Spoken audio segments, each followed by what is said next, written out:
Imagine this. The year is 1220, and one of the Silk Road's great jewels, the city of Samarkand, has gone silent. Its legendary markets are now graveyards, its libraries nothing but ash. This wasn't some natural disaster. This was the work of a force that had stormed out of the east, a force so relentless that it's often said they conquered more land in 2 decades than the Roman Empire did in 4 centuries. This is the story of the brutal rise and shocking fall of the Mongol Empire, an empire forged on the unforgiving steppe and destined to change the world forever. Section 1. The Boy Who Would Be Khan. Before the Mongol Empire, there was no Mongolia, just a chaotic sea of warring tribes on the vast Eurasian steppe. Into this world of constant conflict, a boy named Temujin was born, likely around 1162, though historians still debate the exact year. His childhood was brutal. Before he was even 10, his father was poisoned by a group of Tatars.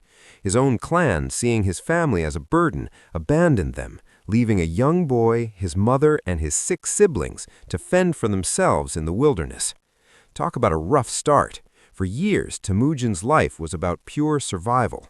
In a grim preview of the man he'd become, he even killed his own half-brother in a dispute that was as much about who would lead their desperate family as it was about food.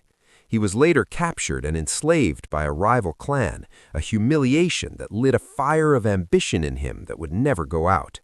But Temujin was a survivor. He escaped his captors and began the long, hard climb back to power.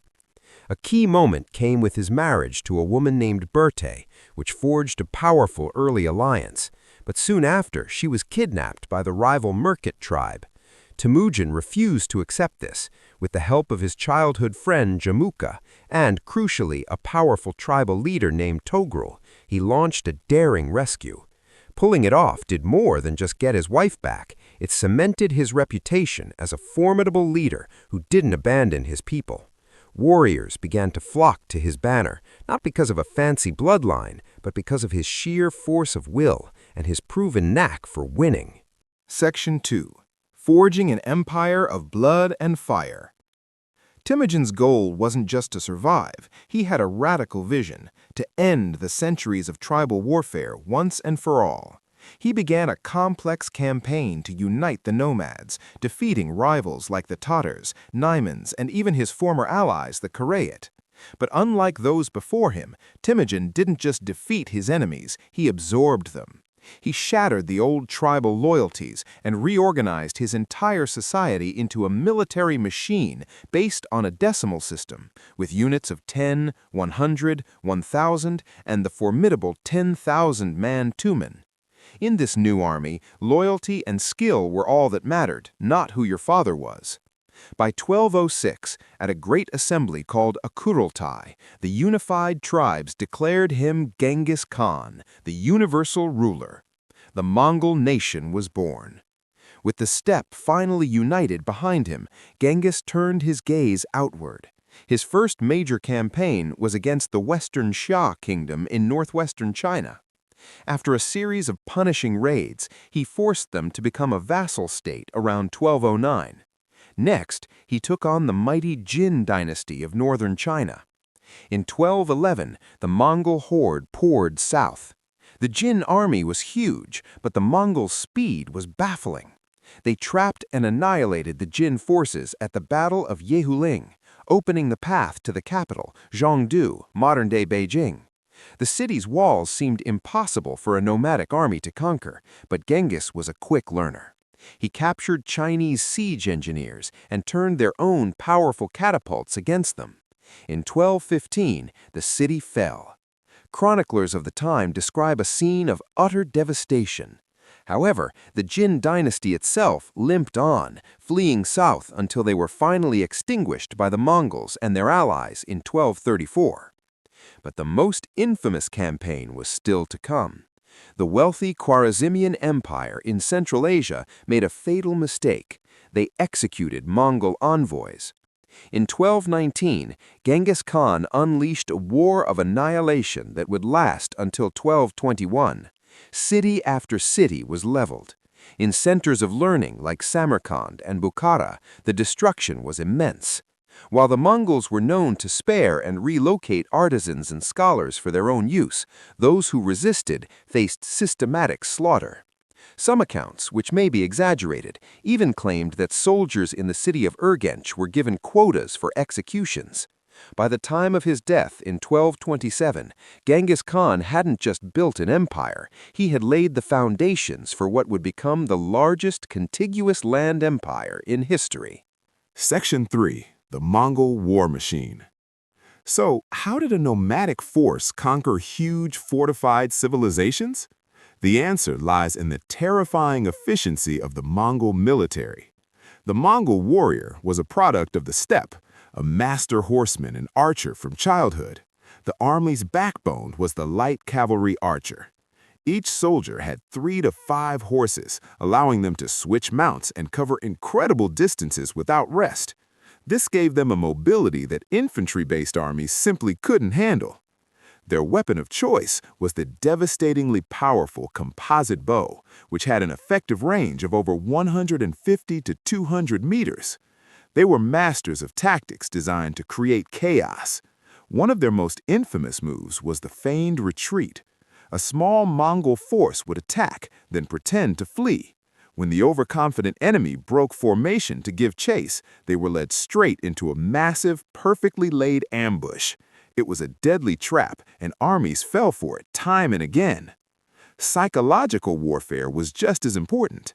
The Mongols actively cultivated a reputation for terror. They sent messengers ahead with a simple choice: surrender now and you'll be spared, or resist and be completely destroyed. It worked. Many cities, terrified by stories of what happened to those who fought back, simply opened their gates. For those that didn't, the Mongols were merciless, even using prisoners as human shields in their assaults.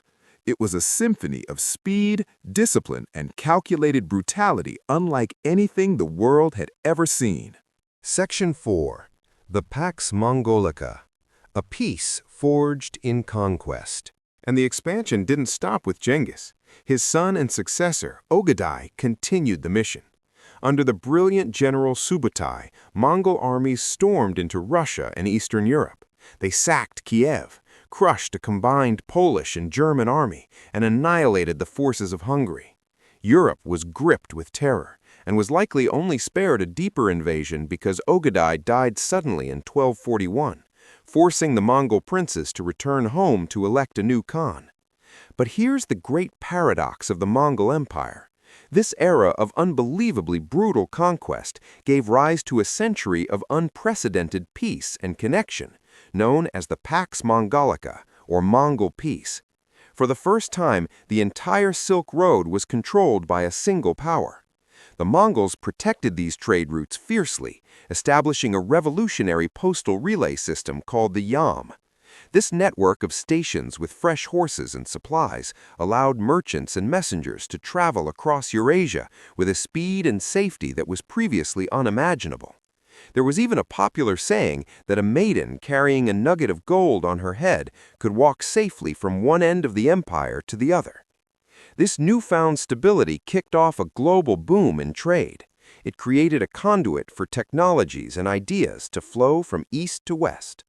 While historians still debate the exact routes and timing, this era facilitated the spread of things like gunpowder, the magnetic compass, and printing technology, which would eventually help fuel major changes in Europe, like the Renaissance. Paper money became common in the Mongol-controlled Yuan Dynasty in China, a curiosity to visiting Europeans like Marco Polo. The empire was born in violence, but it had accidentally created one of the world's first truly global networks. Section 5. The Empire Fractures and Falls. At its peak, under Khans like Mongke, it might have seemed like the Mongol Empire was destined to rule the world. But the very thing that created it, the ambition of Genghis Khan's family, would be its undoing. The empire was seen as the joint property of the whole imperial family. When a great Khan died, the rivalries between his sons and grandsons would explode. The breaking point came after Mongke Khan died in 1259. A bitter civil war erupted between his brothers, Kublai and Arik Bokeh, to decide the succession. It was a complex struggle involving multiple family factions, but when Kublai eventually won, the empire's unity was shattered for good. The vast Mongol domain fractured into 4 primary successor states, or khanates. Kublai Khan established the Yuan Dynasty in China. In Persia, there was the Ilkhanate. Central Asia was ruled by the Chagatai Khanate, and on the steppes of Russia, the Golden Horde held on for centuries, though its power began to seriously fragment in the late 14th century. These khanates often fought each other, ending any real sense of a single empire. The decline was slow, but it was inevitable. In China, after a series of failed invasions of Japan and Vietnam, the Yuan Dynasty faced growing resentment from the local population. Rebellions, leadership disputes, and the Black Death, which many historians believe spread along the Mongol trade routes, fatally weakened their rule. In 1368, a rebel leader finally overthrew the Mongols and established the Ming dynasty. The Ilkhanate in Persia had already disintegrated after 1335, and the other khanates eventually faded away. The world-spanning empire, which had burst onto the scene in a storm of fury, ultimately dissolved back into the fractured world from which it came. The Mongol Empire story is one of incredible extremes, of shocking brutality and unprecedented connection. If you love diving into the stories of civilizations that rose and fell in dramatic fashion, make sure to subscribe and hit that notification bell. Let us know in the comments which empire's epic story you want to see us cover next. Conclusion. So, what is the legacy of the Mongol Empire? It's complicated. They are remembered for their brutality, for laying waste to ancient cities and killing millions. Yet they're also remembered for creating a more connected world. The Pax Mongolica sparked a level of trade and cultural exchange that literally reshaped civilizations, spreading ideas and technologies that helped define the modern era.